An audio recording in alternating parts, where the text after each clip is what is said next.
Hello everyone, this प्रेम शर्मा। आज की video में हम लोग बात करने वाले हैं कि क्लास 10 के जो टॉपर बच्चे होते हैं वो कौन से बुक्स का यूज़ करते हैं। क्या वो एनसीईआरटी का यूज़ करते हैं, क्या वो एनसीईआरटी एग्जाम्पलर का यूज़ करते हैं, और कौन कौन से रेफरेंस बुक्स उनके पास होते हैं जो क्लास 10 में टॉप कर जाते हैं। देखो यार, मुझे 5 साल हो गए बच्चों को गाइड करते हुए, और मेरे पास बहुत सारे टॉपर बच्चे आते हैं और मुझे एक ही बात बोलते हैं कि भैया हमने ज़्यादातर प्रायोरिटी एनसीईआरटी को दी थी, एनसीईआरटी को हम ज़्यादा प्रायोरिटी देते हैं। अगर आप भी टॉपर बनना चाहते हैं तो इस चैनल को सब्सक्राइब जरूर करें, बहुत बेनिफिट मिलेगा आपको।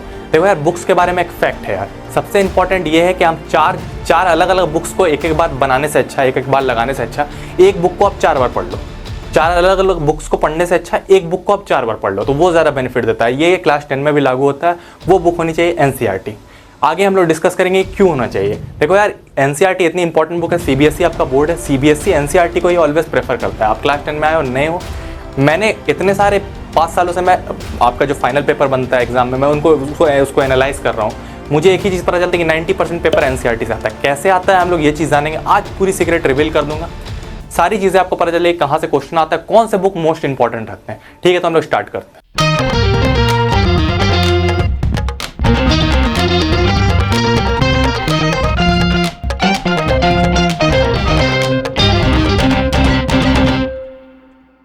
सबसे पहले हम लोग 2 मेन सब्जेक्ट्स के बारे में बात करेंगे, साइंस और मैथ।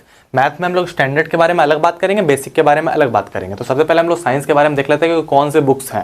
देखो यार, सबसे पहले सीबीएसई जो आपके बोर्ड है वो दो बुक्स को ज़्यादा प्रायोरिटी देती है, एक एनसीईआरटी एग्जाम्पलर। पहले ये 2 बुक्स को सीबीएसई ज़्यादा प्रायोरिटी देती है, एनसीईआरटी और एनसीईआरटी एग्जाम्पलर।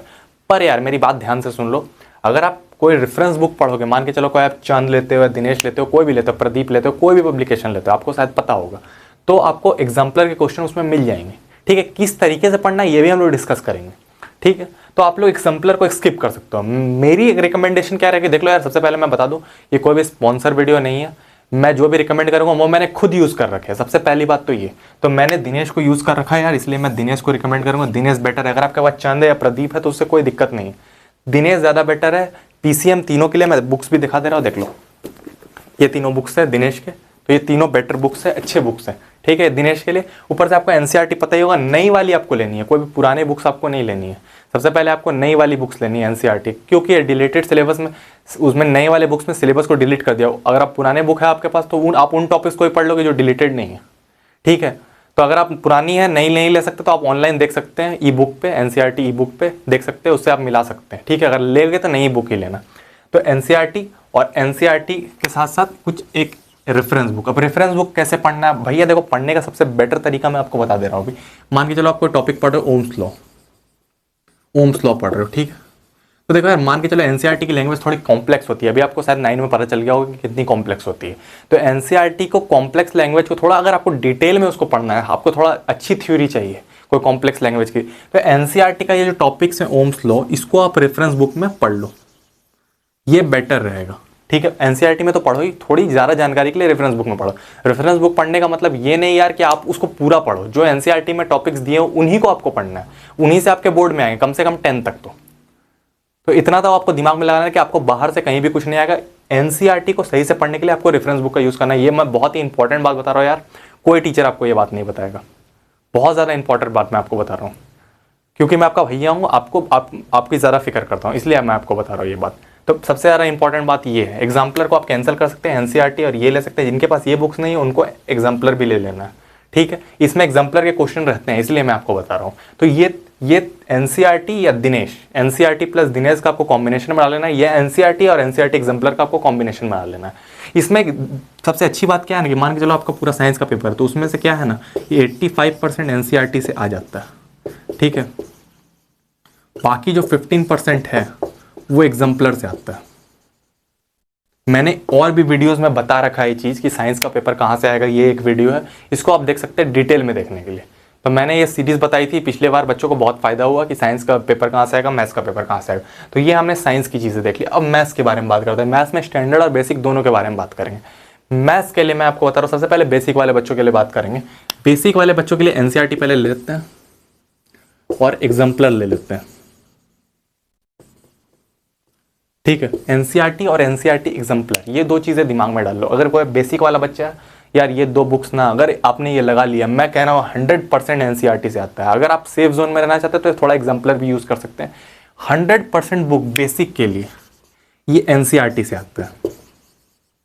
आप इतना जान लो आज, मैंने 5 साल के, मैंने बेसिक को आए हुए 3 साल हुए, तीनों साल मैंने पूरी तरह से पेपर को एनालाइज किया, एनसीईआरटी से बाहर कुछ भी नहीं था, ये मैं आपको गारंटी दे रहा हूँ। अगर आपका बेसिक है तो, अगर आपका स्टैंडर्ड है, स्टैंडर्ड में मैं आपको रिकमेंड करूंगा एनसीईआरटी प्लस एग्जाम्पलर, और आपके पास आरडी या आरएस कुछ होगा, आरएस कुछ होगा, आरडी शर्मा होगा या आरएस अग्रवाल होगा। पर यार आरएस अग्रवाल मैं 10th के लिए रिकमेंड नहीं, आरडी शर्मा मैं 10th के लिए रिकमेंड नहीं करूंगा, आरएस अग्रवाल रिकमेंड, क्योंकि बहुत ज्यादा क्वेश्चन रहते हैं यार। अब देखो ये मेरे पास आरएस अग्रवाल है, ये कितनी मोटी बुक है ना, एनसीईआरटी के साथ इसको लगाना ही एक बड़ा चैलेंज बन जाएगा। तो आप आरडी शर्मा तो इससे भी मोटी है, तो ये मैं रिकमेंड नहीं करूंगा। इसमें ठीक ठाक क्वेश्चन रहते हैं तो आरएस अग्रवाल इज रिकमेंडेड। अगर आपके पास आरडी शर्मा कोई दिक्कत नहीं, सारे क्वेश्चन मत लगाओ, जो टॉपिक उसमें दिया हुआ रहता है बगल में, कि मान के चलो कोई बुक है तो उसके बगल में दिया हुआ रहता है कि क्वेश्चन ये है, क्वेश्चन सीबीएसई का है, सीबीएसई 2010 करके रहता है ऐसे, तो उन सारे क्वेश्चंस पर आपको ज़्यादा ध्यान देना है, ये आरडी शर्मा हो या आरएस अग्रवाल हो, इसके बारे में आपको दिमाग लगाना है। तो अगर आप बेसिक वाले हो तो एनसीईआरटी से 100% पेपर आएगा, एग्जाम्पलर थोड़ा मोड़ा कर लोगे तो आप सेफ रहोगे, उसके अलावा आपको कोई बुक नहीं चाहिए। अगर आप स्टैंडर्ड वाले बच्चे हो तो स्टैंडर्ड वाले बच्चों में आरएस अग्रवाल ले लो, एनसीईआरटी एग्जाम्पलर और आरएस अग्रवाल।